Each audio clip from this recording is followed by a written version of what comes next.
Welcome, I'm Thomas, your host and narrator. The voices you hear on this channel were written a long time ago by seekers who spent their lives chasing the hidden order of things. Tonight we let one of them speak again. If you find this book memorable, feel free to give the channel a like and subscribe for more content. Sit back and enjoy. H.P. Lovecraft was a writer whose name has become synonymous with the genre of cosmic horror, blending elements of weird fiction and fantasy into stories that explore the unknown terrors lurking just beyond our understanding. Written in 1926, during the early years of the Great Depression, Dagon and Other Weird Tales reflects a time when the world was grappling with profound changes and uncertainties. These tales remain relevant because they remind us of the power of human imagination, conjuring up fears that are both ancient and timeless. Lovecraft's stories delve into mysteries of the universe and the depths of our own psyches, offering listeners a chance to explore the unknown in a way that is chillingly real and fantastical. Dagon and Other Weird Tales by H.P. Lovecraft, published 1926.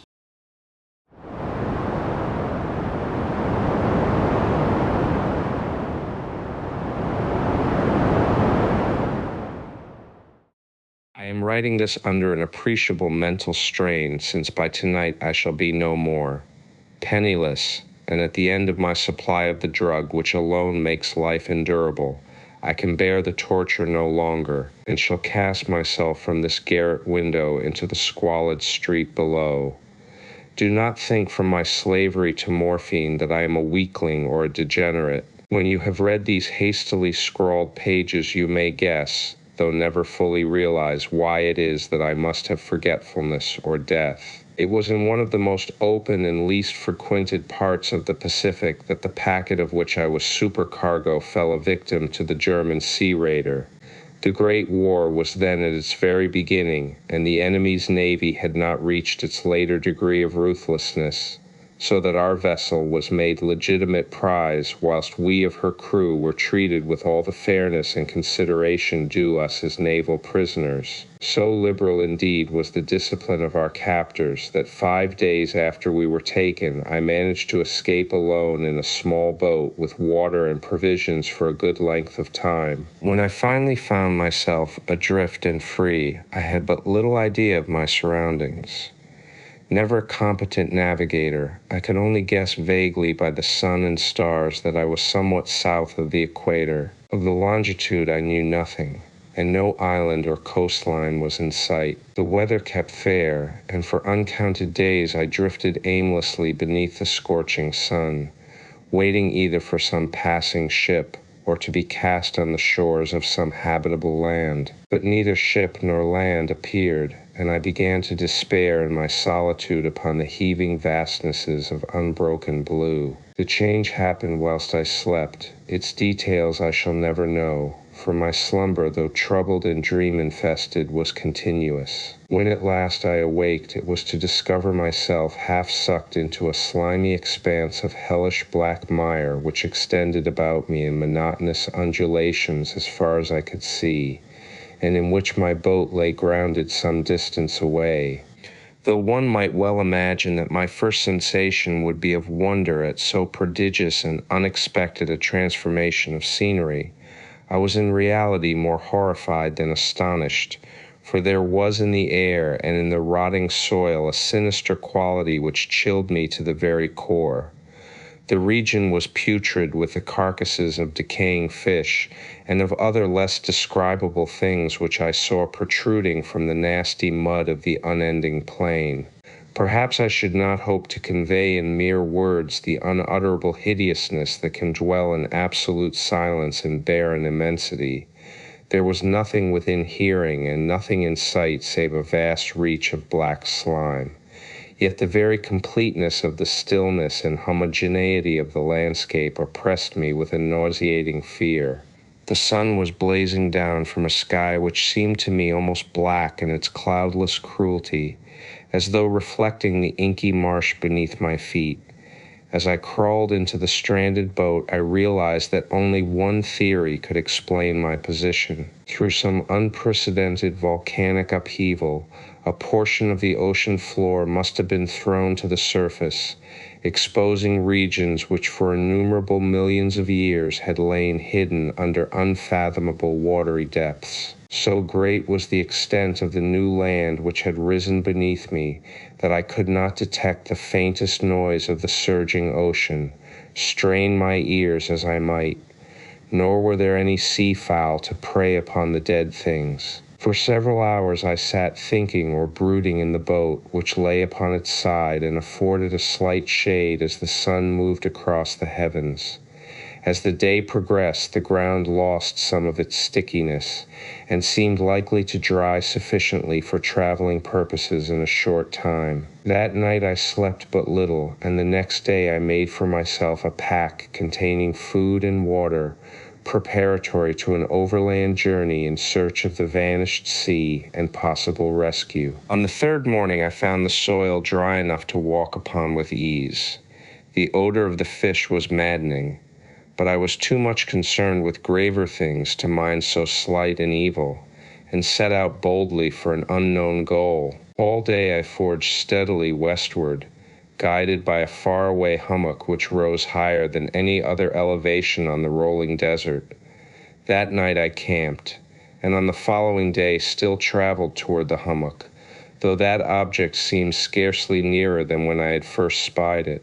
By the fourth evening I attained the base of the mound, which turned out to be much higher than it had appeared from a distance, an intervening valley setting it out in sharper relief from the general surface. Too weary to ascend, I slept in the shadow of the hill. I know not why my dreams were so wild that night, but before the waning and fantastically gibbous moon had risen far above the eastern plain, I was awake in a cold perspiration, determined to sleep no more. Such visions as I had experienced were too much for me to endure again, and in the glow of the moon I saw how unwise I had been to travel by day. Without the glare of the parching sun, my journey would have cost me less energy. Indeed, I now felt quite able to perform the ascent which had deterred me at sunset. Picking up my pack, I started for the crest of the eminence. I have said that the unbroken monotony of the rolling plain was a source of vague horror to me, but I think my horror was greater when I gained the summit of the mound and looked down the other side into an immeasurable pit or canyon, whose black recesses the moon had not yet soared high enough to illumine. I felt myself on the edge of the world, peering over the rim into a fathomless chaos of eternal night. Through my terror ran curious reminiscences of Paradise Lost, and of Satan's hideous climb through the unfashioned realms of darkness. As the moon climbed higher in the sky, I began to see that the slopes of the valley were not quite so perpendicular as I had imagined. Ledges and outcroppings of rock afforded fairly easy footholds for a descent, whilst after a drop of a few hundred feet, the declivity became very gradual. Urged on by an impulse which I cannot definitely analyze, I scrambled with difficulty down the rocks and stood on the gentler slope beneath, gazing into the Stygian deeps where no light had yet penetrated. All at once my attention was captured by a vast and singular object on the opposite slope, which rose steeply about 100 yards ahead of me, an object that gleamed whitely in the newly bestowed rays of the ascending moon. That it was merely a gigantic piece of stone, I soon assured myself, but I was conscious of a distinct impression that its contour and position were not altogether the work of nature. A closer scrutiny filled me with sensations I cannot express, for despite its enormous magnitude and its location in an abyss which had yawned at the bottom of the sea since the world was young, I perceived beyond a doubt that the strange object was a well-shaped monolith whose massive bulk had the workmanship and perhaps the worship of living and thinking creatures. Dazed and frightened, yet not without a certain thrill of the scientist's or archaeologist's delight, I examined my surroundings more closely. The moon, now near the zenith, shone weirdly and vividly above the towering steeps that hemmed in the chasm, and revealed the fact that a far-flung body of water flowed at the bottom, winding out of sight in both directions, and almost lapping my feet as I stood on the slope. Across the chasm, the wavelets washed the base of the cyclopean monolith, on whose surface I could now trace both inscriptions and crude sculptures. The writing was in a system of hieroglyphics unknown to me, and unlike anything I had ever seen in books, consisting for the most part of conventionalized aquatic symbols such as fishes, eels, octopi, crustaceans, mollusks, whales, and the like. Several characters obviously represented marine things which are unknown to the modern world, but whose decomposing forms I had observed on the ocean-risen plain. It was the pictorial carving, however, that did most to hold me spellbound. Plainly visible across the intervening water on account of their enormous size were an array of bas-reliefs whose subjects would have excited the envy of a Dory. I think that these things were supposed to depict men, at least a certain sort of men, though the creatures were shewn disporting like fishes in waters of some marine grotto, or paying homage at some monolithic shrine which appeared to be under the waves as well. Of their faces and forms I dare not speak in detail, for the mere remembrance makes me grow faint. Grotesque beyond the imagination of a Poe or a Bulwer, they were damnably human in general outline, despite webbed hands and feet, shockingly wide and flabby lips, glassy, bulging eyes, and other features less pleasant to recall. Curiously enough, they seemed to have been chiseled badly out of proportion with their scenic background, for one of the creatures was shown in the act of killing a whale represented as but little larger than himself. I remarked, as I say, their grotesqueness and strange size, but in a moment decided that they were merely the imaginary gods of some primitive fishing or seafaring tribe, some tribe whose last descendant had perished eras before the first ancestor of the Piltdown or Neanderthal man was born. Awestruck at this unexpected glimpse into a past beyond the conception of the most daring anthropologist, I stood musing whilst the moon cast queer reflections on the silent channel before me. Then suddenly I saw it. With only a slight churning to mark its rise to the surface, the thing slid into view above the dark waters. Vast, Polyphemus-like, and loathsome, it darted like a stupendous monster of nightmares to the monolith, about which it flung its gigantic scaly arms, the while it bowed its hideous head and gave vent to certain measured sounds. I think I went mad then. Of my frantic ascent of the slope and cliff, and of my delirious journey back to the stranded boat, I remember little. I believe I sang a great deal, and laughed oddly when I was unable to sing. I have indistinct recollections of a great storm some time after I reached the boat. At any rate, I know that I heard peals of thunder and other tones which nature utters only in her wildest moods. When I came out of the shadows, I was in a San Francisco hospital, brought thither by the captain of the American ship which had picked up my boat in mid-ocean. In my delirium I had said much, but found that my words had been given scant attention.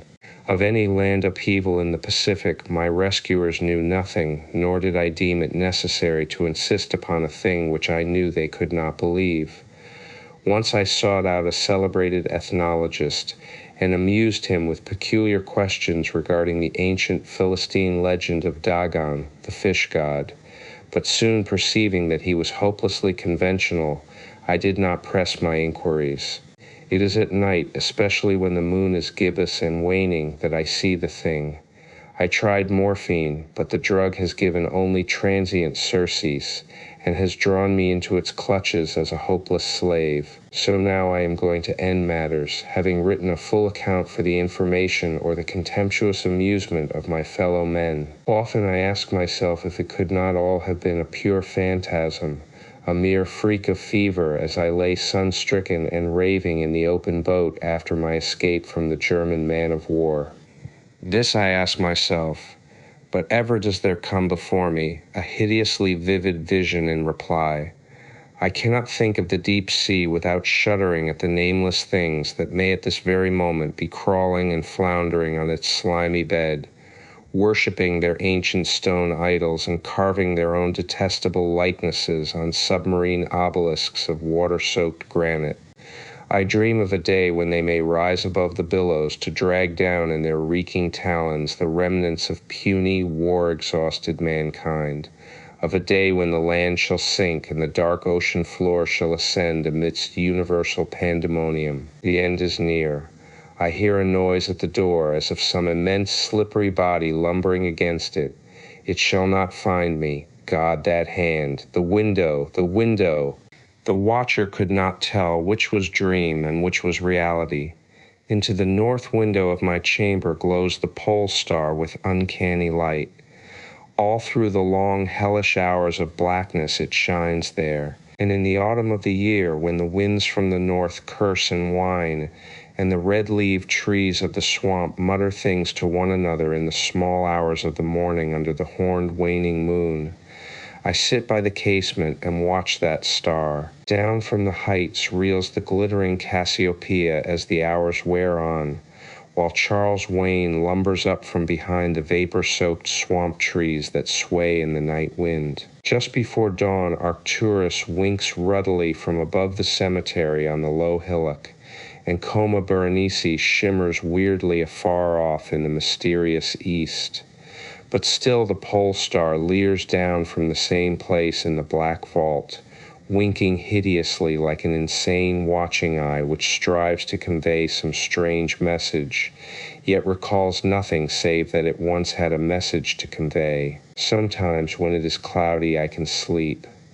Well do I remember the night of the great aurora, when over the swamp played the shocking coruscations of the demon light. After the beam came clouds, and then I slept. And it was under a horned waning moon that I saw the city for the first time. Still and somnolent did it lie, on a strange plateau in a hollow betwixt strange peaks. Of ghastly marble were its walls and its towers, its columns, domes, and pavements. In the marble streets were marble pillars, the upper parts of which were carven into the images of grave bearded men. The air was warm and stirred not, and overhead, scarce 10 degrees from the zenith, glowed that watching pole star. Long did I gaze on the city, but the day came not. When the red Aldebaran, which blinked low in the sky but never set, had crawled on a quarter of the way around the horizon, I saw light and motion in the houses and the streets. Forms strangely robed, but at once noble and familiar, walked abroad, and under the horned waning moon men talked wisdom in a tongue which I understood, though it was unlike any language I had ever known. And when the red Aldebaran had crawled more than halfway around the horizon, there were again darkness and silence. When I waked, I was not as I had been. Upon my memory was graven the vision of the city, and within my soul had arisen another and vaguer recollection, of whose nature I was not then certain. Thereafter, on the cloudy nights when I could sleep, I saw the city often, sometimes under the hot yellow rays of a sun which did not set, but which wheeled low around the horizon, and on the clear nights the pole star leered as never before. Gradually I came to wonder what might be my place in that city on the strange plateau betwixt strange peaks. At first content to view the scene as an all-observant uncorporeal presence, I now desired to define my relation to it and to speak my mind amongst the grave men who conversed each day in the public squares. I said to myself, this is no dream, for by what means can I prove the greater reality of that other life in the house of stone and brick south of the sinister swamp, and the cemetery on the low hillock where the pole star peeps into my north window each night? One night, as I listened to the discourse in the large square containing many statues, I felt a change, and perceived that I had at last a bodily form. Nor was I a stranger in the streets of Olatho, which lies on the plateau of Sarkia, betwixt the peaks of Noten and Catafonk. It was my friend Alos who spoke, and his speech was one that pleased my soul, for it was the speech of a true man and patriot. That night had the news come of Dikos' fall, and of the advance of the Anutos, squat, hellish yellow fiends who 5 years ago had appeared out of the unknown west to ravage the confines of our kingdom, and many to besiege our towns. Having taken the fortified places at the foot of the mountains, their way now lay open to the plateau, unless every citizen could resist with the strength of 10 men, for the squat creatures were mighty in the arts of war, and knew not the scruples of honor which held back our tall, gray-eyed men of Lomar from ruthless conquest. Aloud, my friend, was commander of all the forces on the plateau, and in him lay the last hope of our country. On this occasion he spoke of the perils to be faced, and exhorted the men of Ulthar, bravest of the Lemurians, to sustain the traditions of their ancestors, who, when forced to move southward from Zabna before the advance of the great ice sheet, even as our descendants must someday flee from the land of Lemur, valiantly and victoriously swept aside the hairy, long-armed cannibal Gnofkis that stood in their way. To me Alos denied a warrior's part, for I was feeble and given to strange faintings when subjected to stress and hardships.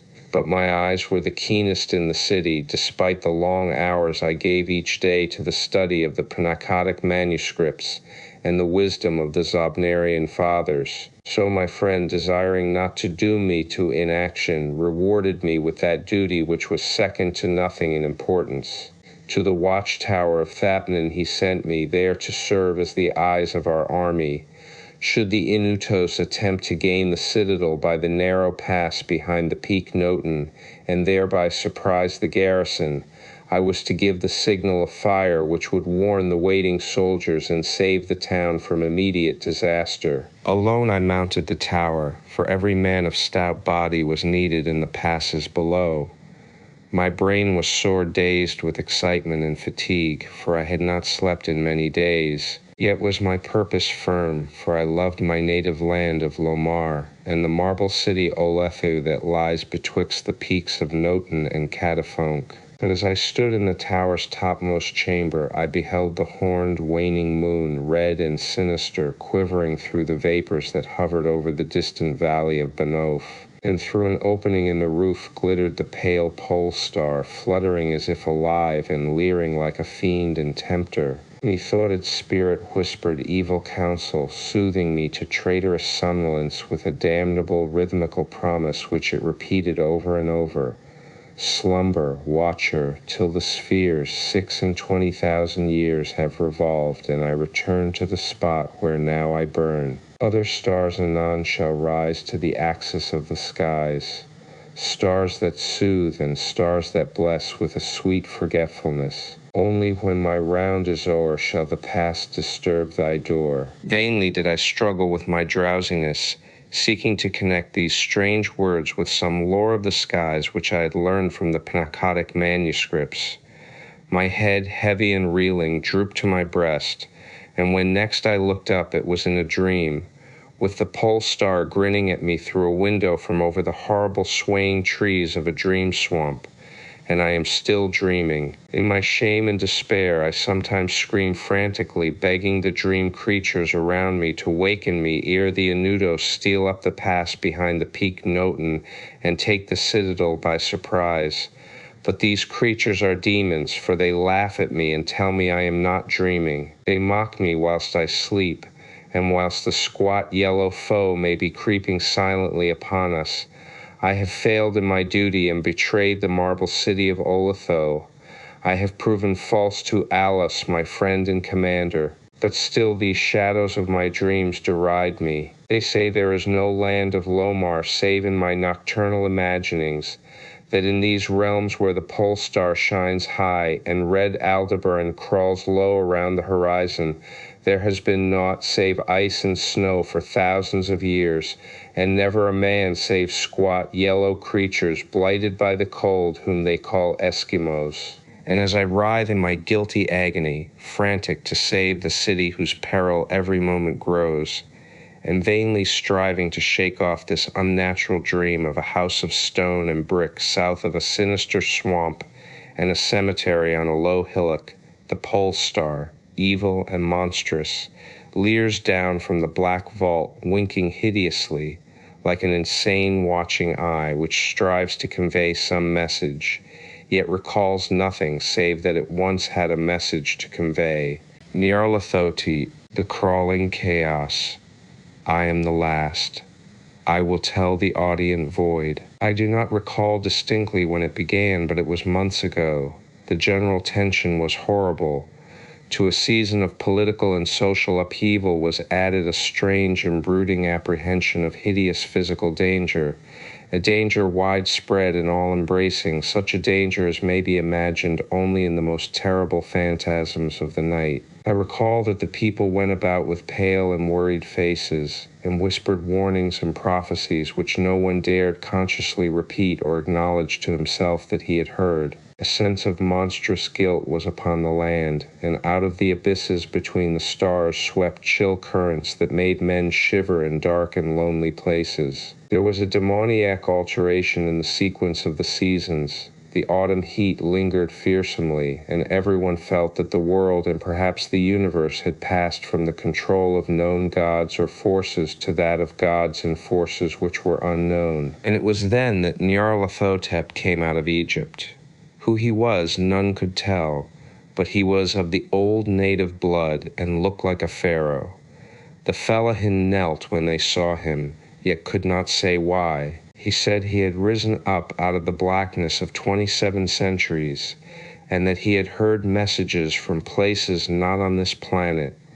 Into the lands of civilization came Nyarlathotep, swarthy, slender, and sinister, always buying strange instruments of glass and metal and combining them into instruments yet stranger. He spoke much of the sciences, of electricity and psychology, and gave exhibitions of power which sent his spectators away speechless, yet which swelled his fame to exceeding magnitude. Men advised one another to see Nyarlathotep and shuddered, and where Nyarlathotep went, rest vanished, for the small hours were rent with the screams of nightmare. Never before had the screams of nightmare been such a public problem.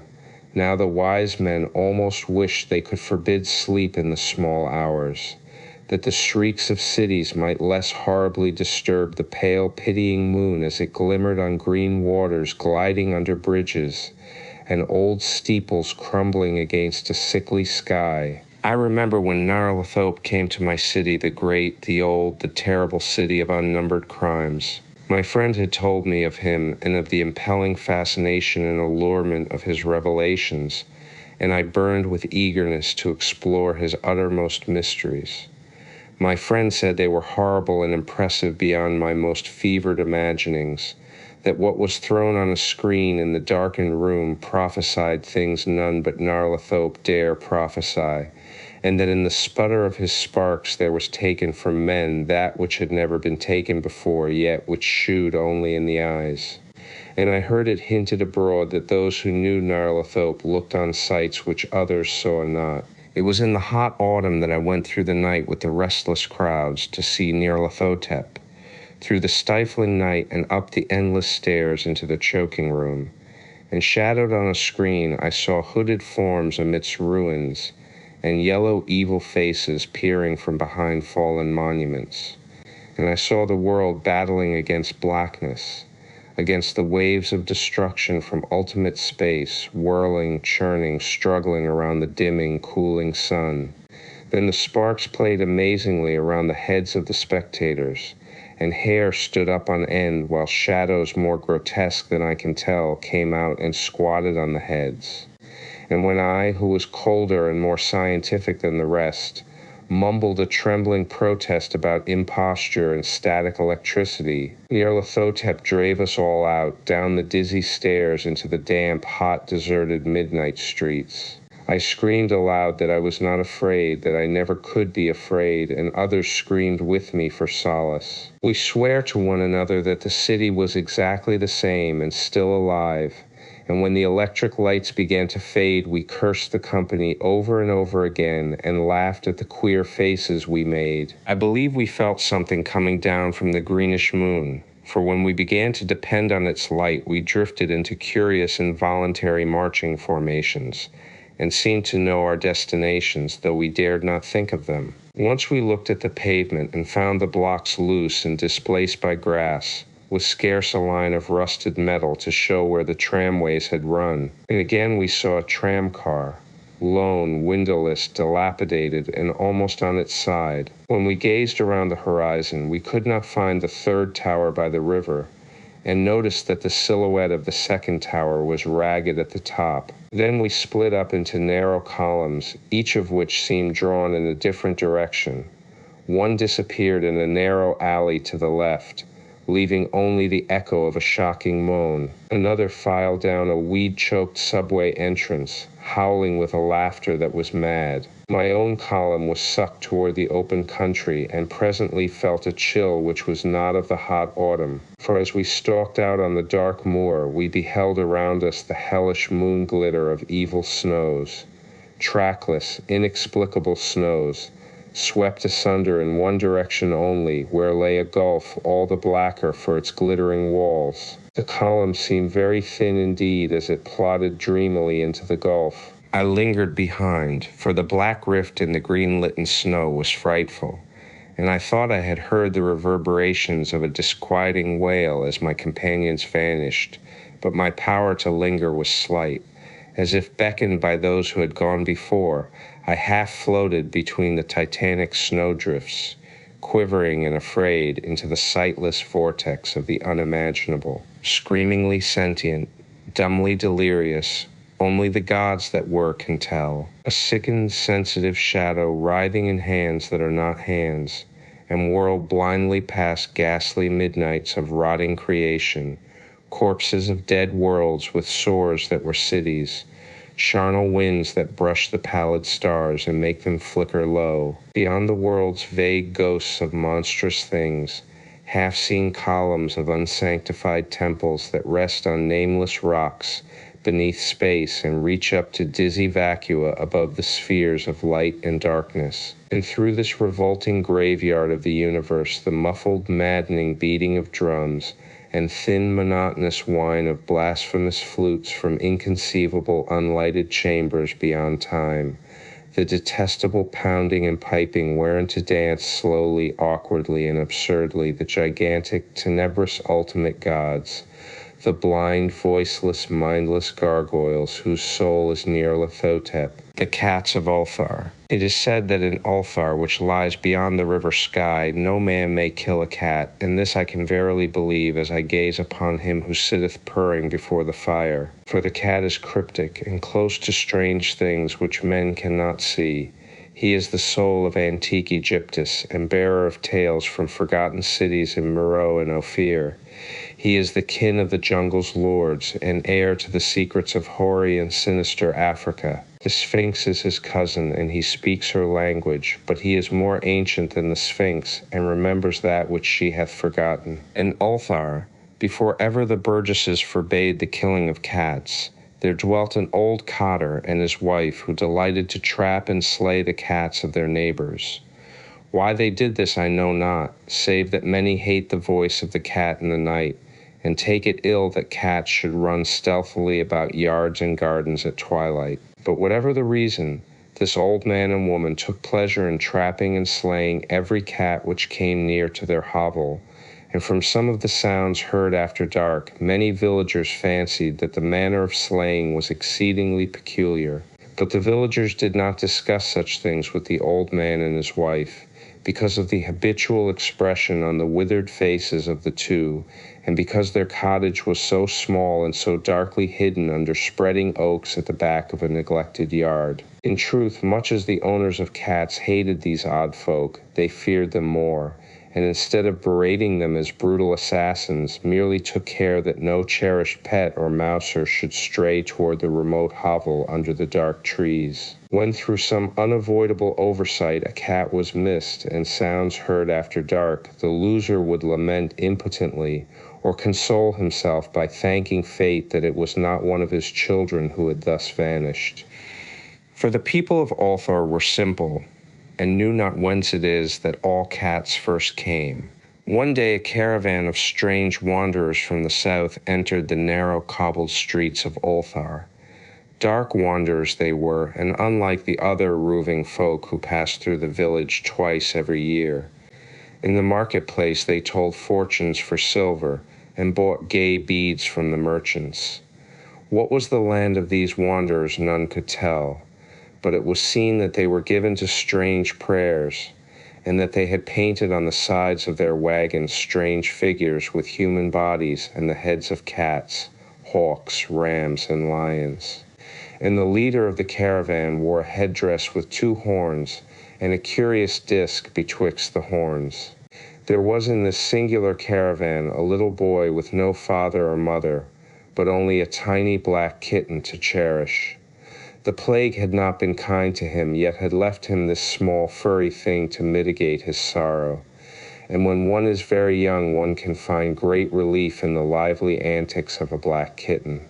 So the boy whom the dark people called Menes smiled more often than he wept as he sate playing with his graceful kitten on the steps of an oddly painted wagon. On the 3rd morning of the wanderer's stay in Ulthar, Menes could not find his kitten, and as he sobbed aloud in the marketplace, certain villagers told him of the old man and his wife, and of sounds heard in the night. And when he heard these things, his sobbing gave place to meditation, and finally to prayer. He stretched out his arms toward the sun and prayed in a tongue no villager could understand, though indeed the villagers did not try very hard to understand, since their attention was mostly taken up by the sky and the odd shapes the clouds were assuming.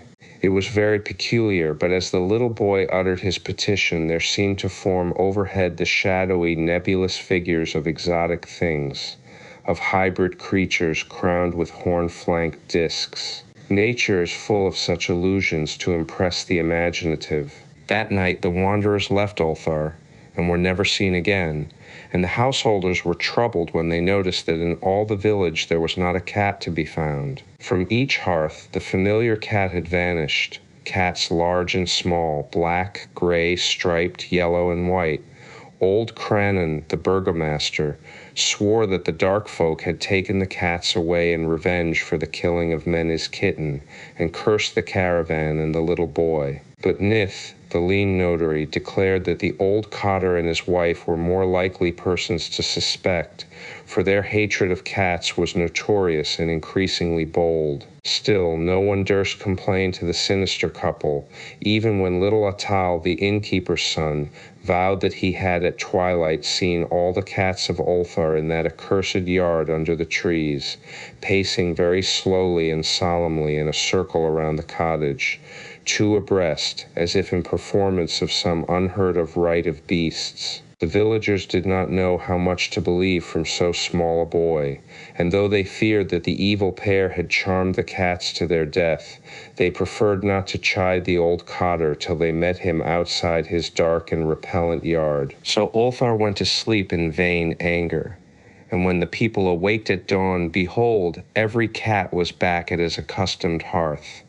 Large and small, black, gray, striped, yellow, and white, none was missing. Very sleek and fat did the cats appear, and sonorous with purring content. The citizens talked with one another of the affair and marveled not a little.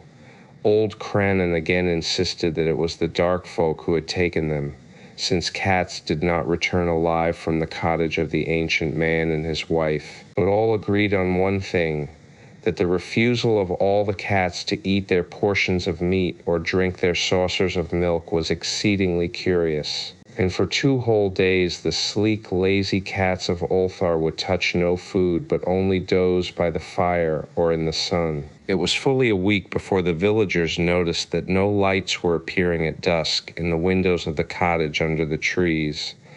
Then the lean Neith remarked that no one had seen the old man or his wife since the night the cats were away. In another week, the burgomaster decided to overcome his fears and call at the strangely silent dwelling as a matter of duty, though in doing so he was careful to take with him Shang the blacksmith and Thul the cutter of stone as witnesses. And when they had broken down the frail door, they found only this: 2 cleanly picked human skeletons on the earthen floor, and a number of singular beetles crawling in the shadowy corners. There was subsequently much talk amongst the burgesses of Ulthar. Zoth, the coroner, disputed at length with Neith, the lean notary, and Crannan and Shang and Thul were overwhelmed with questions. Even little Adal, the innkeeper's son, was closely questioned and given a sweetmeat as reward. They talked of the old cotter and his wife, of the caravan of dark wanderers, of small Menes and his black kitten, of the prayer of Menes and of the sky during that prayer, of the doings of the cats on the night the caravan left, and of what was later found in the cottage under the dark trees in the repellent yard. And in the end, the burgesses passed that remarkable law which is told of by traders in Haethig and discussed by travelers in Nir, namely that in Ulthar no man may kill a cat.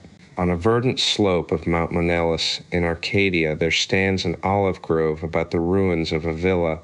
Close by is a tomb, once beautiful with the sublimest sculptures, but now fallen into as great decay as the house. At one end of that tomb, its curious roots displacing the time-stained blocks of Pentelic marble, grows an unnaturally large olive tree of oddly repellent shape, so like to some grotesque man, or death-distorted body of a man, that the country folk fear to pass it at night, when the moon shines faintly through the crooked boughs. Mount Monellus is a chosen haunt of dreaded Pan, whose queer companions are many, and simple swains believe that the tree must have some hideous kinship to these weird Panishi. But an old beekeeper who lives in the neighboring cottage told me a different story. Many years ago, when the hillside villa was new and resplendent, there dwelt within it the 2 sculptors Kalos and Musides. From Lydia to Neapolis, the beauty of their work was praised, and none dared say that the one excelled the other in skill. The Hermes of Kalos stood in a marble shrine in Corinth, and the palace of Musides surmounted a pillar in Athens near the Parthenon. All men paid homage to Kalos and Musides, and marveled that no shadow of artistic jealousy cooled the warmth of their brotherly friendship. But though Kalos and Musides dwelt in unbroken harmony, their natures were not alike. Whilst Musides reveled by night amidst the urban gaieties of Tegea, Kalos would remain at home, stealing away from the sight of his slaves into the cool recesses of the olive grove. There he would meditate upon the visions that filled his mind, and there devise the forms of beauty which later became immortal in breathing marble. Idle folk indeed said that Kalos conversed with the spirits of the grove, and that his statues were but images of the fauns and dryads he met there, for he patterned his work after no living model. So famous were Kalos and Musides that none wondered when the tyrant of Syracuse sent to them deputies to speak of the costly statue of Tyche which he had planned for his city. Of great size and cunning workmanship must the statue be, for it was to form a wonder of nations and a goal of travelers.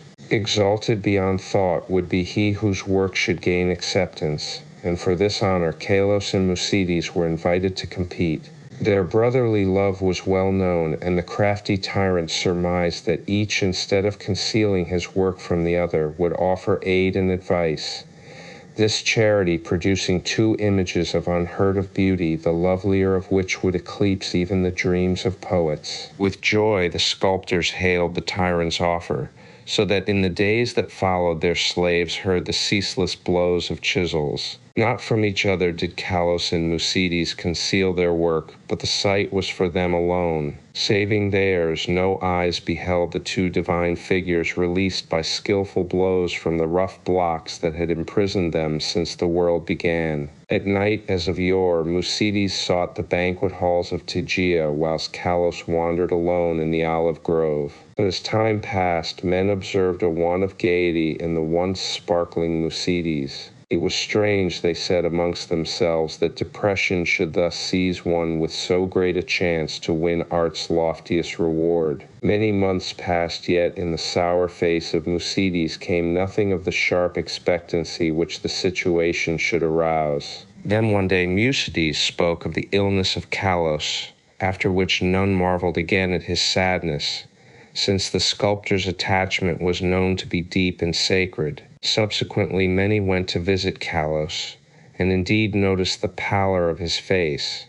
But there was about him a happy serenity which made his glance more magical than the glance of Mucides, who was clearly distracted with anxiety and who pushed aside all the slaves in his eagerness to feed and wait upon his friend with his own hands. Hidden behind heavy curtains stood the two unfinished figures of Tyche, little touched of late by the sick man and his faithful attendant. As Kalos grew inexplicably weaker and weaker despite the ministrations of puzzled physicians and of his assiduous friend, he desired to be carried often to the grove which he so loved. There he would ask to be left alone, as if wishing to speak with unseen things. Mucides ever granted his requests, though his eyes filled with visible tears at the thought that Kalos should care more for the fauns and the dryads than for him. At last the end drew near, and Kalos discoursed of things beyond this life. Mucides, weeping, promised him a sepulchre more lovely than the tomb of Mausolus. But Kalos bade him speak no more of marble glories. Only one wish now haunted the mind of the dying man, that twigs from certain olive trees in the grove be buried by his resting place close to his head. And one night, sitting alone in the darkness of the olive grove, Kalos died. Beautiful beyond words was the marble sepulchre which stricken Mucides carved for his beloved friend. None but Kalos himself could have fashioned such bas reliefs, wherein were displayed all the splendors of Elysium. Nor did Mucides fail to bury close to Kalos' head the olive twigs from the grove. As the first violence of Mucides' grief gave place to resignation, he labored with diligence upon his figure of Tyche. All honor was now his, since the tyrant of Syracuse would have the work of none save him or Kalos. His task proved a vent for his emotion, and he toiled more steadily each day, shunning the gaieties he once had relished. Meanwhile, his evenings were spent beside the tomb of his friend, where a young olive tree had sprung up near the sleeper's head. So swift was the growth of this tree, and so strange was its form, that all who beheld it exclaimed in surprise, and Mucides seemed at once fascinated and repelled. 3 years after the death of Kalos, Mucides dispatched a messenger to the tyrant, and it was whispered in the agora at Tegea that the mighty statue was finished. By this time the tree by the tomb had attained amazing proportions, exceeding all other trees of its kind, and sending out a singularly heavy branch above the apartment in which Mucides labored. As many visitors came to view the prodigious tree as to admire the art of the sculptor, so that Mucides was seldom alone, but he did not mind his multitude of guests. Indeed, he seemed to dread being alone now that his absorbing work was done. The bleak mountain wind sighing through the olive grove and the tomb tree had an uncanny way of forming vaguely articulate sounds. The sky was dark on the evening that the tyrant's emissaries came to Tegea. It was definitely known that they had come to bear away the great image of Tyche and bring eternal honor to Mucides, so their reception by the proxenoi was of great warmth. As the night wore on, a violent storm of wind broke over the crest of Menelus, and the men from far Syracuse were glad that they rested snugly in the town. They talked of their illustrious tyrant, and of the splendor of his capital, and exulted in the glory of the statue which Mucides had wrought for him. And then the men of Tegea spoke of the goodness of Mucides, and of his heavy grief for his friend, and how not even the coming laurels of art could console him in the absence of Kalos, who might have worn those laurels instead. Of the tree which grew by the tomb, near the head of Kalos, they also spoke. The wind shrieked more horribly, and both the Syracusans and the Arcadians prayed to Aiolos. In the sunshine of the morning, the proxenoi led the tyrant's messengers up the slope to the abode of the sculptor, but the night wind had done strange things. Slaves' cries ascended from a scene of desolation, and no more amidst the olive grove rose the gleaming colonnades of that vast hall wherein Mucides had dreamed and toiled. Lone and shaken mourned the humble courts and the lower walls, for upon the sumptuous greater peristyle had fallen squarely the heavy overhanging bough of the strange new tree, reducing the stately poem in marble with odd completeness to a mound of unsightly ruins. Strangers and Tajians stood aghast, looking from the wreckage to the great sinister tree whose aspect was so weirdly human and whose roots reached so queerly into the sculptured sepulchre of Kalos. And their fear and dismay increased when they searched the fallen apartment, for of the gentle Musides and of the marvelously fashioned image of Tyche no trace could be discovered. Amidst such stupendous ruin only chaos dwelt, and the representatives of two cities left disappointed, Syracusans that they had no statue to bear home, Tajians that they had no artist to crown. However, the Syracusans obtained after a while a very splendid statue in Athens, and the Tajians consoled themselves by erecting in the agora a marble temple commemorating the gifts, virtues, and brotherly piety of Musides. But the olive grove still stands, as does the tree growing out of the tomb of Kalos, and the old beekeeper told me that sometimes the boughs whisper to one another in the night wind, saying over and over again, "Oida, Oida, I know, I know." The terrible old man. It was the design of Angelo Ricci and Joe Zanuck and Manuel Silva to call on the terrible old man.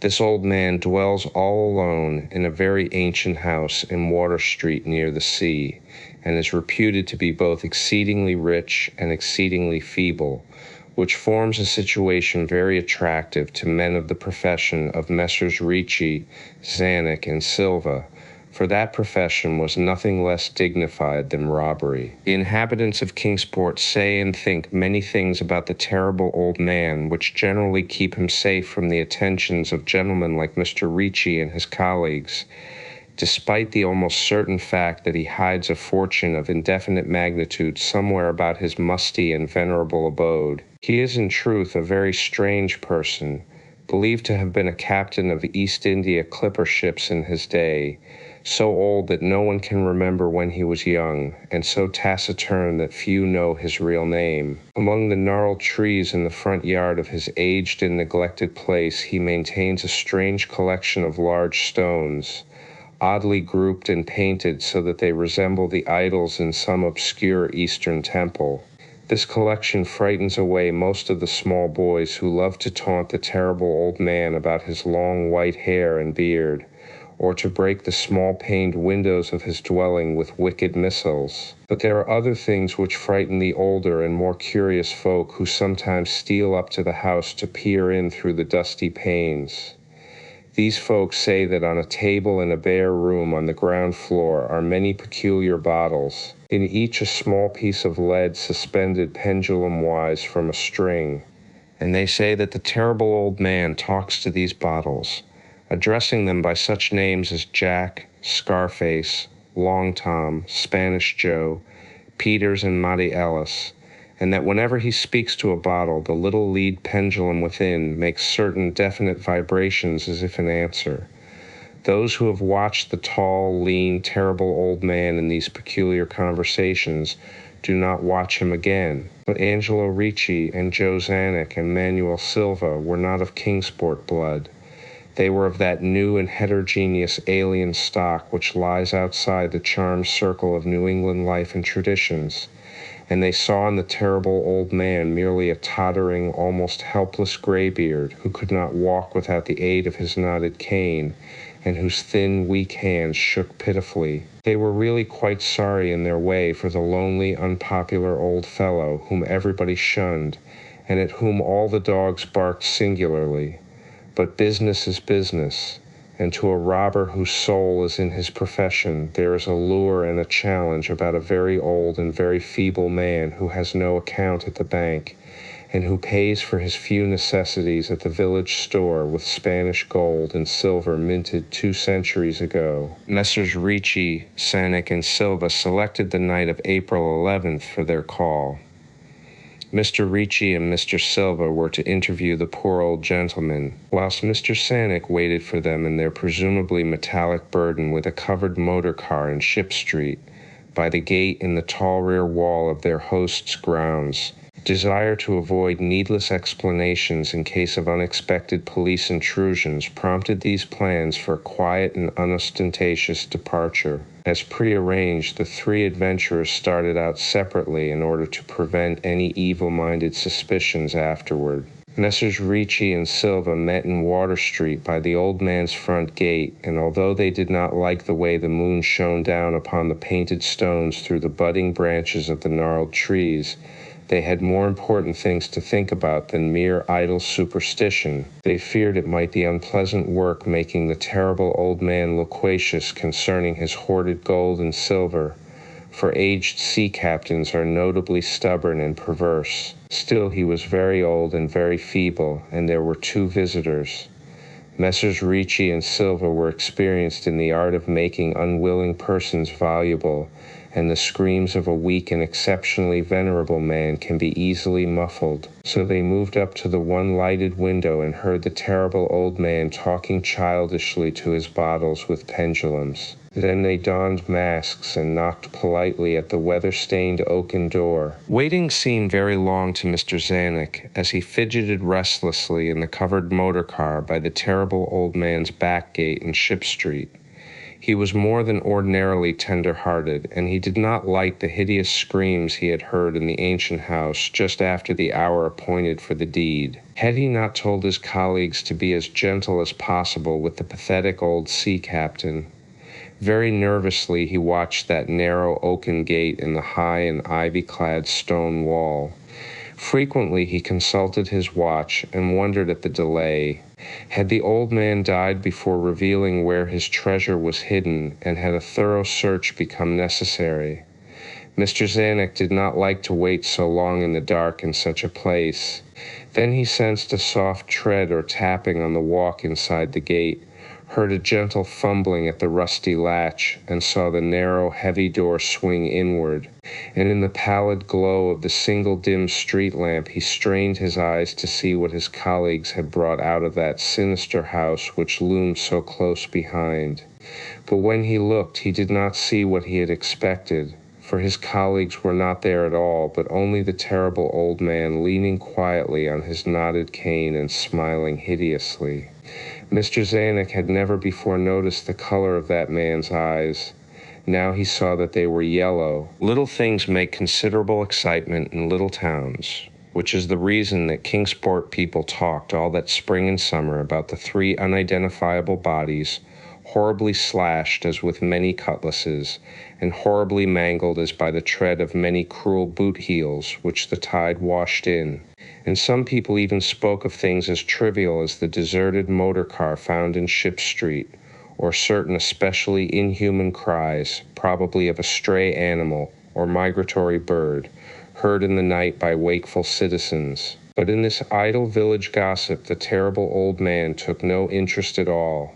He was by nature reserved, and when one is aged and feeble, one's reserve is doubly strong. Besides, so ancient a sea captain must have witnessed scores of things much more stirring in the far-off days of his unremembered youth. I repeat to you, gentlemen, that your inquisition is fruitless. Detain me here forever if you will. Confine or execute me if you must have a victim to propitiate the illusion you call justice. But I can say no more than I have said already. Everything that I can remember I have told with perfect candor. Nothing has been distorted or concealed, and if anything remains vague, it is only because of the dark cloud which has come over my mind. That cloud and the nebulous nature of the horrors which brought it upon me.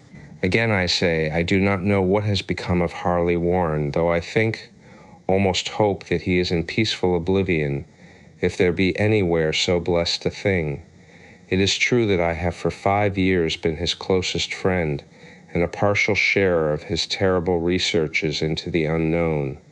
I will not deny, though my memory is uncertain and indistinct, that this witness of yours may have seen us together, as he says, on the Gainesville Pike, walking toward Big Cypress Swamp at 11:30 on that awful night, that we bore electric lanterns, spades, and a curious coil of wire with attached instruments, I will even affirm, for these things all played a part in the single hideous scene which remains burned into my shaken recollection. But of what followed, and of the reason I was found alone and dazed on the edge of the swamp next morning, I must insist that I know nothing save what I have told you over and over again. You say to me that there is nothing in the swamp or near it which could form the setting of that frightful episode. I reply that I knew nothing beyond what I saw. Vision or nightmare it may have been. Vision or nightmare I fervently hope it was. Yet it is all that my mind retains of what took place in those shocking hours after we left the sight of men. And why Harley Warren did not return, he or his shade, or some nameless thing I cannot describe, alone can tell. As I have said before, the weird studies of Harley Warren were well known to me, and to some extent shared by me. Of his vast collection of strange, rare books on forbidden subjects, I have read all that are written in the languages of which I am master, but these are few as compared with those in languages I cannot understand. Most, I believe, are in Arabic, and the fiend-inspired book which brought on the end, the book which he carried in his pocket out of the world, was written in characters whose like I never saw elsewhere. Warren would never tell me just what was in that book. As to the nature of our studies, must I say again that I no longer retain full comprehension? It seems to me rather merciful that I do not, for they were terrible studies, which I pursued more through reluctant fascination than through actual inclination. Warren always dominated me, and sometimes I feared him. I remember how I shuddered at his facial expression on the night before the awful happening, when he talked so incessantly of his theory, why certain corpses never decay but rest firm and fat in their tombs for 1,000 years. But I do not fear him now, for I suspect that he has known horrors beyond my ken. Now I fear for him. Once more I say that I have no clear idea of our object on that night. Certainly it had much to do with something in the book which Warren carried with him, that ancient book in undecipherable characters which had come to him from India a month before. But I swear I do not know what it was that we expected to find. Your witness says he saw us at 11:30 on the Gainesville Pike, headed for Big Cypress Swamp. This is probably true, but I have no distinct memory of it.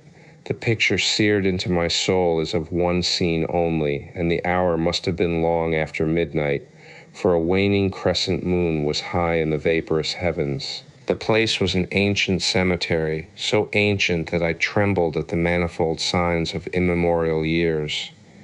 It was in a deep, damp hollow, overgrown with rank grass, moss, and curious creeping weeds, and filled with a vague stench which my idle fancy associated absurdly with rotting stone. On every hand were the signs of neglect and decrepitude, and I seemed haunted by the notion that Warren and I were the first living creatures to invade a lethal silence of centuries. Over the valley's rim a wan, waning crescent moon peered through the noisome vapors that seemed to emanate from unheard-of catacombs, and by its feeble, wavering beams I could distinguish a repellent array of antique slabs, urns, cenotaphs, and mausolean facades, all crumbling, moss-grown, and moisture-stained, and partly concealed by the gross luxuriance of the unhealthy vegetation. My first vivid impression of my own presence in this terrible necropolis concerns the act of pausing with Warren before a certain half-obliterated sepulchre,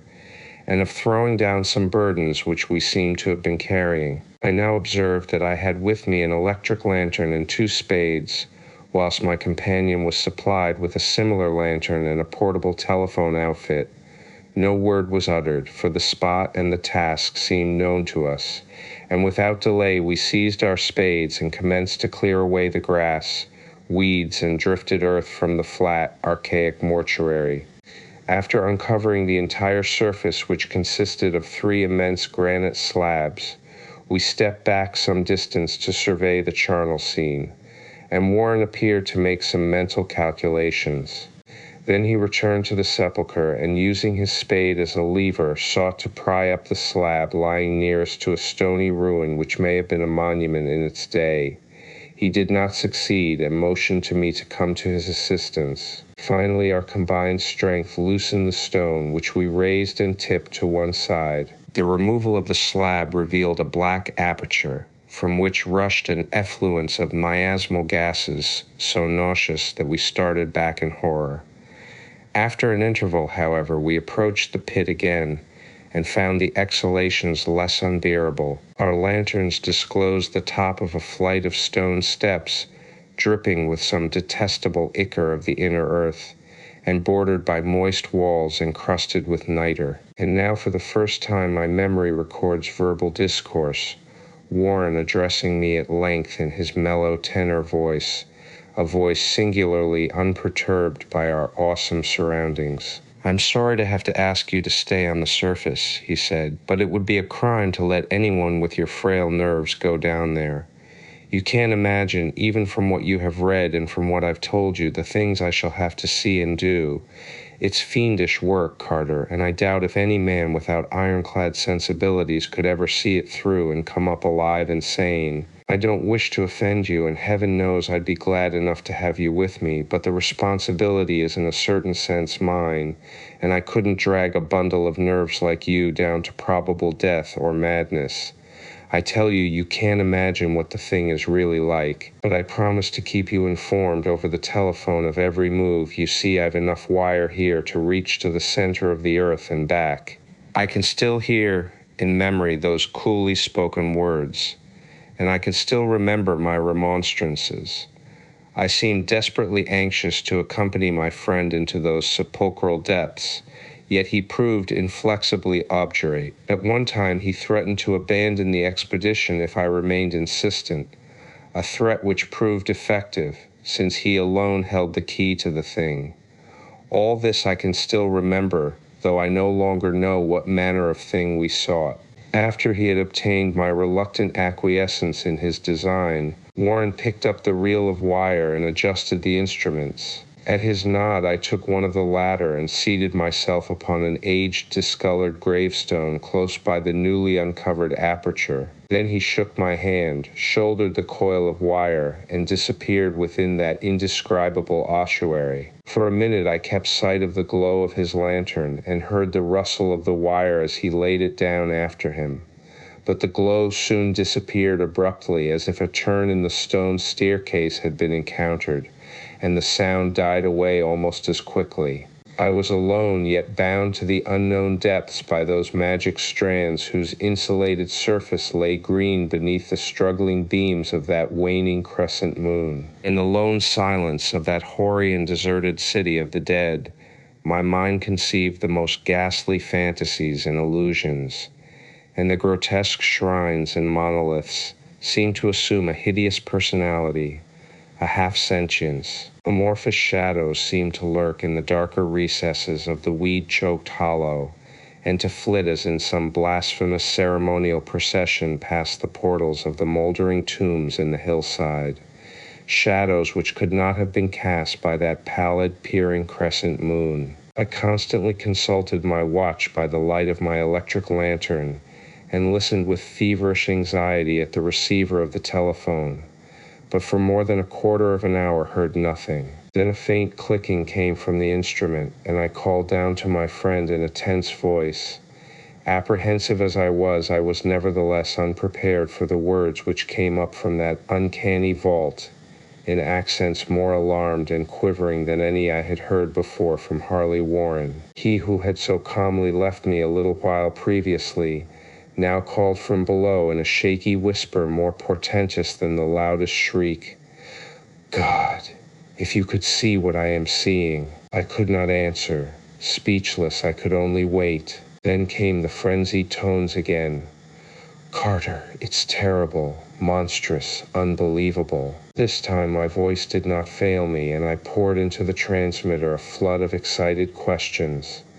Terrified, I continued to repeat, "Warren, what is it? What is it?" Once more came the voice of my friend, still hoarse with fear, and now apparently tinged with despair.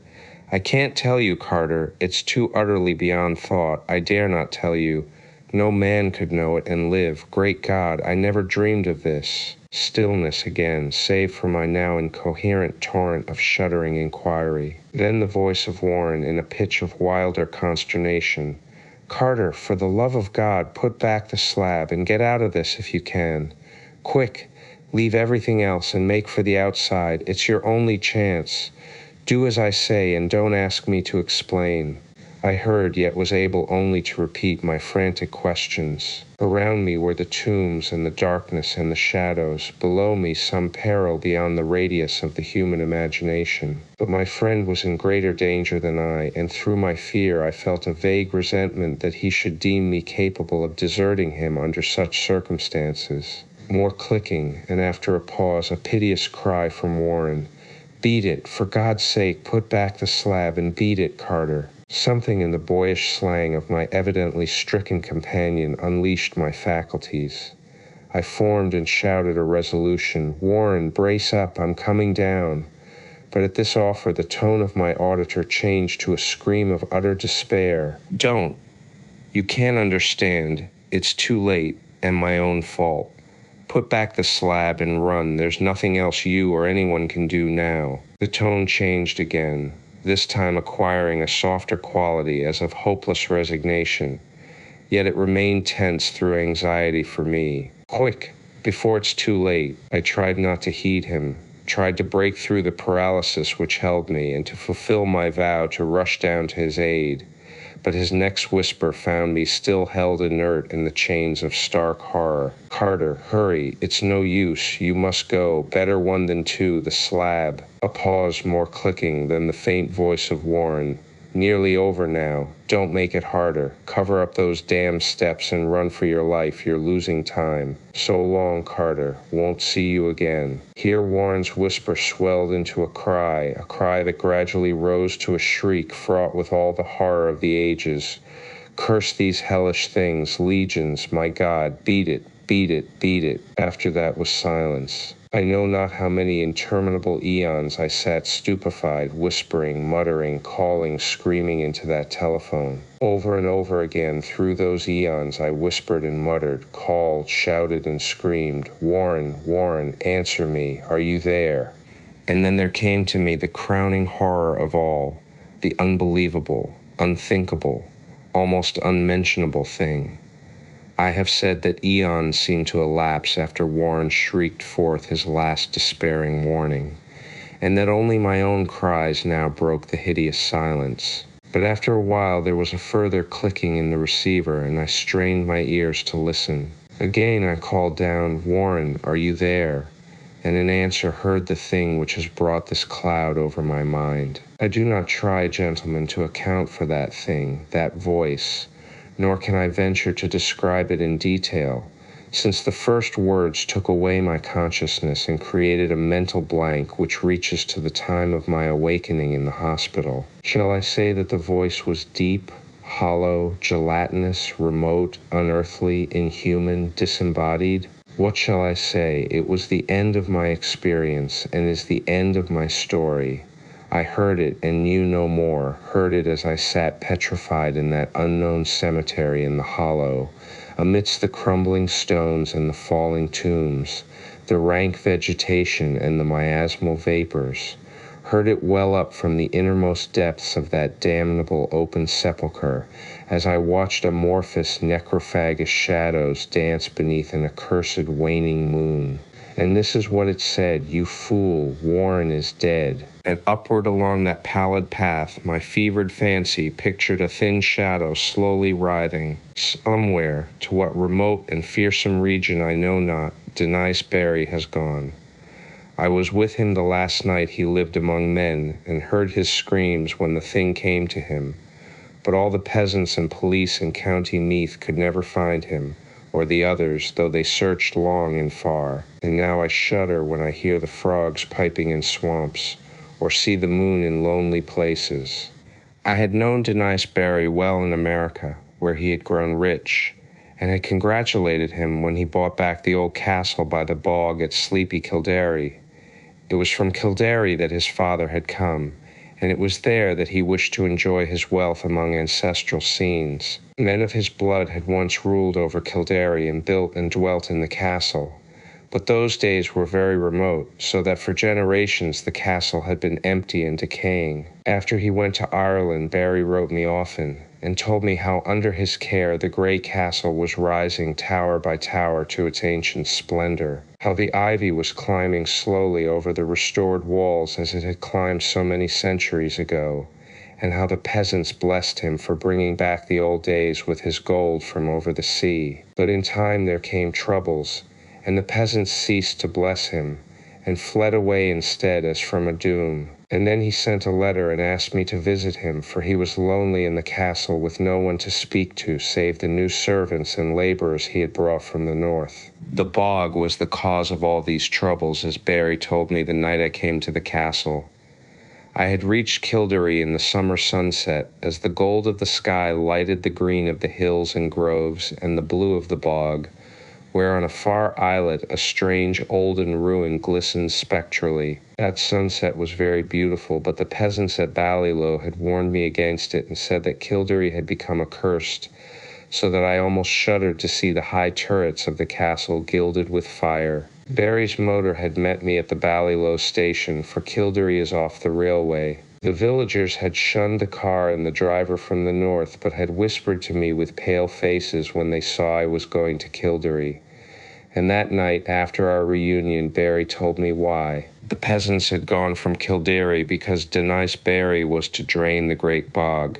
For all his love of Ireland, America had not left him untouched, and he hated the beautiful wasted space where peat might be cut and land opened up. The legends and superstitions of Kildare did not move him, and he laughed when the peasants first refused to help, and then cursed him and went away to Ballylough with their few belongings, as they saw his determination. In their place he sent for laborers from the north, and when the servants left he replaced them likewise.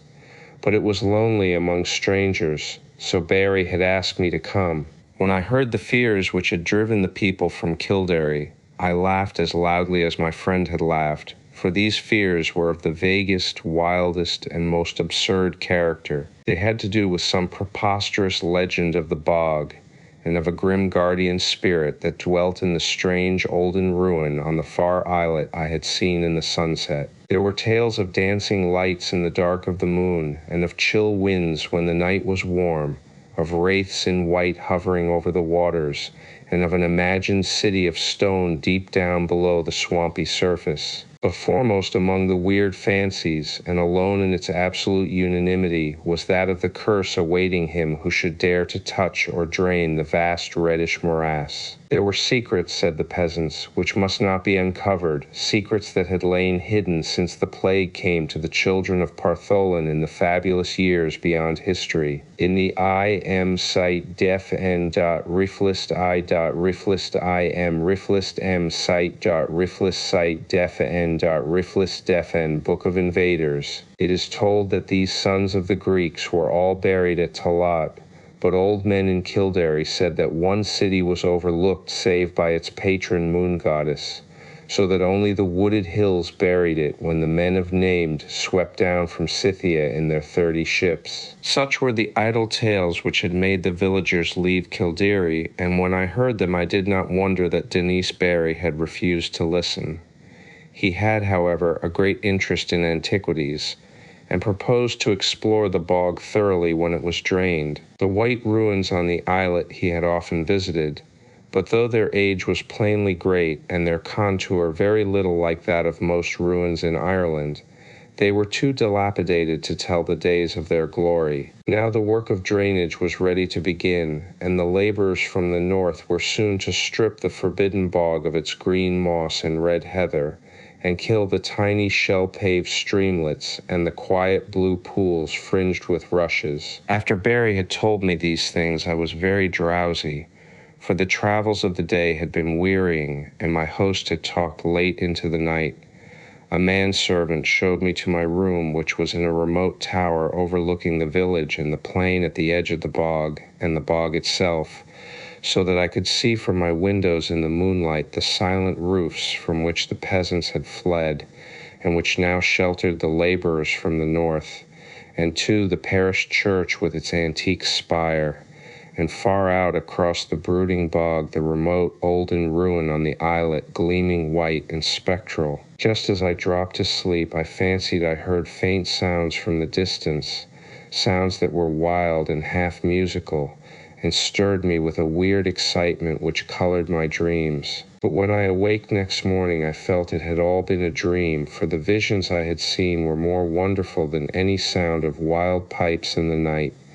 Influenced by the legends that Barry had related, my mind had in slumber hovered around a stately city in a green valley, where marble streets and statues, villas and temples, carvings and inscriptions all spoke in certain tones the glory that was Greece. When I told this dream to Barry, we both laughed, but I laughed the louder because he was perplexed about his laborers from the north. For the 6th time they had all overslept, waking very slowly and dazedly, and acting as if they had not rested, although they were known to have gone early to bed the night before. That morning and afternoon I wandered alone through the sun-gilded village, and talked now and then with idle laborers, for Barry was busy with the final plans for beginning his work of drainage. The laborers were not as happy as they might have been, for most of them seemed uneasy over some dream which they had, yet which they tried in vain to remember. I told them of my dream, but they were not interested till I spoke of the weird sounds I thought I had heard. Then they looked oddly at me and said that they seemed to remember weird sounds too. In the evening, Barry dined with me and announced that he would begin the drainage in 2 days. I was glad, for although I disliked to see the moss and the heather and the little streams and lakes depart, I had a growing wish to discern the ancient secrets the deep matted peat might hide. And that night my dreams of piping flutes and marble peristyles came to a sudden and disquieting end. For upon the city and the valley I saw a pestilence descend, and then a frightful avalanche of wooded slopes that covered the dead bodies in the streets, and left unburied only the temple of Artemis on the high peak, where the aged moon priestess Cleis lay cold and silent with a crown of ivory on her silver head. I have said that I awaked suddenly and in alarm. For some time I could not tell whether I was waking or sleeping, for the sound of flutes still rang shrilly in my ears. But when I saw on the floor the icy moonbeams and the outlines of a latticed Gothic window, I decided I must be awake and in the castle at Kildare. Then I heard a clock from some remote landing below strike the hour of 2, and knew I was awake. Yet still there came that monotonous piping from afar, wild, weird airs that made me think of some dance of fauns on distant Menelaus. It would not let me sleep, and in impatience I sprang up and paced the floor. Only by chance did I go to the north window and look out upon the silent village and the plain at the edge of the bog. I had no wish to gaze abroad, for I wanted to sleep, but the flutes tormented me, and I had to do or see something. How could I have suspected the thing I was to behold? There in the moonlight that flooded the spacious plain was a spectacle which no mortal, having seen it, could ever forget. To the sound of reedy pipes that echoed over the bog there glided silently and eerily a mixed throng of swaying figures, reeling through such a revel as the Sicilians may have danced to Demeter in the old days under the harvest moon beside the Cyane. The wide plain, the golden moonlight, the shadowy moving forms, and above all the shrill monotonous piping, produced an effect which almost paralyzed me. Yet I noted amidst my fear that half of these tireless mechanical dancers were the laborers whom I had thought asleep, whilst the other half were strange airy beings in white, half indeterminate in nature, but suggesting pale, wistful naiads from the haunted fountains of the bog. I do not know how long I gazed at this sight from the lonely turret window before I dropped suddenly in a dreamless swoon, out of which the high sun of morning aroused me. My first impulse on awaking was to communicate all my fears and observations to Denise Barry, but as I saw the sunlight glowing through the latticed east window, I became sure that there was no reality in what I thought I had seen. I am given to strange phantasms, yet am never weak enough to believe in them, so on this occasion contented myself with questioning the laborers, who slept very late and recalled nothing of the previous night save misty dreams of shrill sounds. This matter of the spectral piping harassed me greatly, and I wondered if the crickets of autumn had come before their time to vex the night and haunt the visions of men. Later in the day, I watched Barry in the library poring over his plans for the great work which was to begin on the morrow, and for the first time felt a touch of the same kind of fear that had driven the peasants away. For some unknown reason, I dreaded the thought of disturbing the ancient bog and its sunless secrets, and pictured terrible sights lying black under the unmeasured depth of age-old peat. That these secrets should be brought to light seemed injudicious, and I began to wish for an excuse to leave the castle and the village. I went so far as to talk casually to Barry on the subject, but did not dare continue after he gave his resounding laugh. So I was silent when the sun set fulgently over the far hills, and Kildare blazed all red and gold in a flame that seemed a portent. Whether the events of that night were of reality or illusion, I shall never ascertain. Certainly they transcend anything we dream of in nature and the universe, yet in no normal fashion can I explain those disappearances which were known to all men after it was over. I retired early and full of dread, and for a long time could not sleep in the uncanny silence of the tower. It was very dark, for although the sky was clear, the moon was now well in the wane and would not rise till the small hours. I thought as I lay there of Denise Barry, and of what would befall that bog when the day came, and found myself almost frantic with an impulse to rush out into the night, take Barry's car, and drive madly to Ballyloe out of the menaced lands. But before my fears could crystallize into action, I had fallen asleep and gazed in dreams upon the city in the valley, cold and dead under a shroud of hideous shadow. Probably it was the shrill piping that awaked me. Yet that piping was not what I noticed first when I opened my eyes. I was lying with my back to the east window overlooking the bog, where the waning moon would rise, and therefore expected to see light cast on the opposite wall before me. But I had not looked for such a sight as now appeared. Light indeed glowed on the panels ahead, but it was not any light that the moon gives. Terrible and piercing was the shaft of ruddy refulgence that streamed through the Gothic window, and the whole chamber was brilliant with a splendor intense and unearthly. My immediate actions were peculiar for such a situation, but it is only in tales that a man does the dramatic and foreseen thing. Instead of looking out across the bog toward the source of the new light, I kept my eyes from the window in panic fear, and clumsily drew on my clothing with some dazed idea of escape.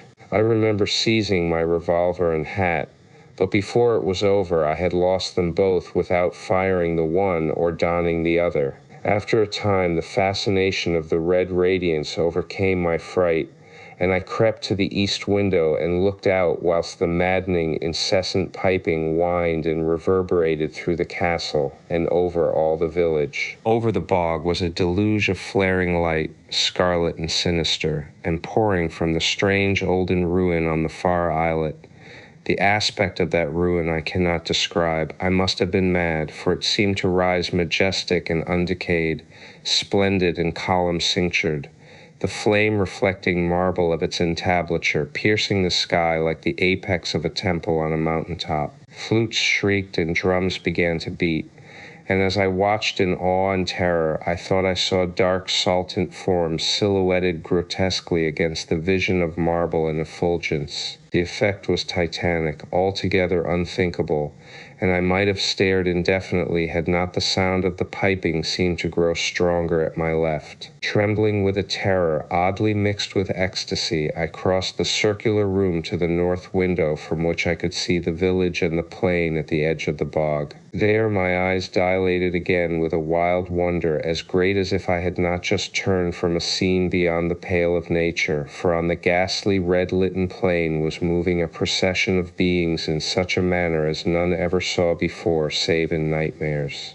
Half gliding, half floating in the air, the white-clad bog wraiths were slowly retreating toward the still waters and the island ruin in fantastic formations, suggesting some ancient and solemn ceremonial dance. Their waving translucent arms, guided by the detestable piping of those unseen flutes, beckoned in uncanny rhythm to a throng of lurching laborers who followed dog-like with blind, brainless, floundering steps, as if dragged by a clumsy but resistless demon will. As the naiads neared the bog without altering their course, a new line of stumbling stragglers zigzagged drunkenly out of the castle from some door far below my window, groped sightlessly across the courtyard and through the intervening bit of village, and joined the floundering column of laborers on the plain. Despite their distance below me, I at once knew they were the servants brought from the north, for I recognized the ugly and unwieldy form of the cook, whose very absurdness had now become unutterably tragic. The flutes piped horribly, and again I heard the beating of the drums from the direction of the island ruin. Then silently and gracefully the naiads reached the water and melted one by one into the ancient bog, while the line of followers, never checking their speed, splashed awkwardly after them and vanished amidst a tiny vortex of unwholesome bubbles which I could barely see in the scarlet light. And as the last pathetic straggler, the fat cook, sank heavily out of sight in that sullen pool, the flutes and the drums grew silent, and the blinding red rays from the ruins snapped instantaneously out, leaving the village of doom lone and desolate in the wan beams of a new risen moon. My condition was now one of indescribable chaos. Not knowing whether I was mad or sane, sleeping or waking, I was saved only by a merciful numbness. I believe I did ridiculous things, such as offering prayers to Artemis, Latona, Demeter, Persephone, and Pluton. All that I recalled of a classic youth came to my lips as the horrors of the situation roused my deepest superstitions. I felt that I had witnessed the death of a whole village and knew I was alone in the castle with Denise Barry, whose boldness had brought down a doom. As I thought of him, new terrors convulsed me, and I fell to the floor, not fainting but physically helpless. Then I felt the icy blast from the east window where the moon had risen, and began to hear the shrieks in the castle far below me. Soon those shrieks had attained a magnitude and quality which cannot be written of, and which make me faint as I think of them. All I can say is that they came from something I had known as a friend. At some time during this shocking period, the cold wind and the screaming must have roused me, for my next impression is of racing madly through inky rooms and corridors and out across the courtyard into the hideous night. They found me at dawn wandering mindless near Balilove, but what unhinged me utterly was not any of the horrors I had seen or heard before. What I muttered about as I came slowly out of the shadows was a pair of fantastic incidents which occurred in my flight. Incidents of no significance, yet which haunt me unceasingly when I am alone in certain marshy places or in the moonlight. As I fled from that accursed castle along the bog's edge, I heard a new sound, common, yet unlike any I had heard before at Kildare. The stagnant waters, lately quite devoid of animal life, now teemed with a horde of slimy, enormous frogs which piped shrilly and incessantly in tones strangely out of keeping with their size. They glistened bloated and green in the moonbeams, and seemed to gaze up at the fount of light. I followed the gaze of one very fat and ugly frog, and saw the second of the things which drove my senses away. Stretching directly from the strange olden ruin on the far islet to the waning moon, my eyes seemed to trace a beam of faint, quivering radiance, having no reflection in the waters of the bog. And upward along that pallid path, my fevered fancy pictured a thin shadow slowly writhing, a vague contorted shadow struggling as if drawn by unseen demons. Crazed as I was, I saw in that awful shadow a monstrous resemblance, a nauseous, unbelievable caricature, a blasphemous effigy of him who had been Denise Barry. When the last days were upon me, and the ugly trifles of existence began to drive me to madness like the small drops of water that torturers let fall ceaselessly upon one spot of their victim's body, I loved the irradiate refuge of sleep. In my dreams I found a little of the beauty I had vainly sought in life, and wandered through old gardens and enchanted woods. Once when the wind was soft and scented, I heard the mouth calling, and sailed endlessly and languorously under strange stars. Once when the gentle rain fell, I glided in a barge down a sunless stream under the earth till I reached another world of purple twilight, iridescent arbors, and undying roses. And once I walked through a golden valley that led to shadowy groves and ruins, and ended in a mighty wall green with antique vines, and pierced by a little gate of bronze. Many times I walked through that valley, and longer would I pause in the spectral half-light where the giant trees squirmed and twisted grotesquely, and the gray ground stretched damply from trunk to trunk, sometimes disclosing the mold-stained stones of buried temples. And always the goal of my fancies was the mighty vine-grown wall with the little gate of bronze therein. After a while, as the days of waking became less and less bearable from their grayness and sameness, I would often drift in opiate peace through the valley and the shadowy groves, and wonder how I might seize them for my eternal dwelling place, so that I need no more crawl back to a dull world stripped of interest and new colors. And as I looked upon the little gate in the mighty wall, I felt that beyond it lay a dream country from which, once it was entered, there would be no return. So each night in sleep I strove to find the hidden latch of the gate in the ivied antique wall, though it was exceedingly well hidden. And I would tell myself that the realm beyond the wall was not more lasting merely, but more lovely and radiant as well. Then one night in the dream city of Zakarian I found a yellowed papyrus filled with the thoughts of dream sages who dwelt of old in that city, and who were too wise ever to be born in the waking world. Therein were written many things concerning the world of dream, and among them was lore of a golden valley and a sacred grove with temples, and a high wall pierced by a little bronze gate. When I saw this lore, I knew that it touched on the scenes I had haunted, and I therefore read long in the yellowed papyrus. Some of the dream sages wrote gorgeously of the wonders beyond the irrepassable gate, but others told of horror and disappointment. I knew not which to believe, yet longed more and more to cross forever into the unknown land, for doubt and secrecy are the lure of lures, and no new horror can be more terrible than the daily torture of the commonplace. So when I learned of the drug which would unlock the gate and drive me through, I resolved to take it when next I awaked. Last night I swallowed the drug and floated dreamily into the golden valley and the shadowy groves.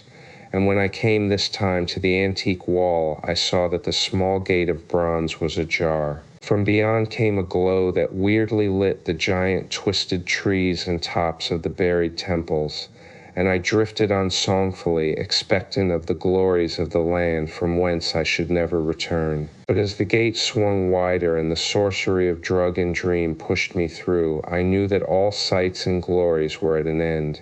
For in that new realm was neither land nor sea, but only the white void of unpeopled and illimitable space. So happier than I had ever dared hope to be, I dissolved again into that native infinity of crystal oblivion from which the daemon life had called me for one brief and desolate hour. In the valley of Nice, the accursed waning moon shines thinly, tearing a path for its light with feeble horns through the lethal foliage of a great upas tree, and within the depths of the valley, where the light reaches not, move forms not meet to be beheld. Rank is the herbage on each slope, where evil vines and creeping plants crawl amidst the stones of ruined palaces, twining tightly about broken columns and strange monoliths, and heaving up marble pavements laid by forgotten hands. And in trees that grow gigantic in crumbling courtyards leap little apes, while in and out of deep treasure vaults writhe poisoned serpents and scaly things without a name. Vast are the stones which sleep beneath coverlets of dank moss,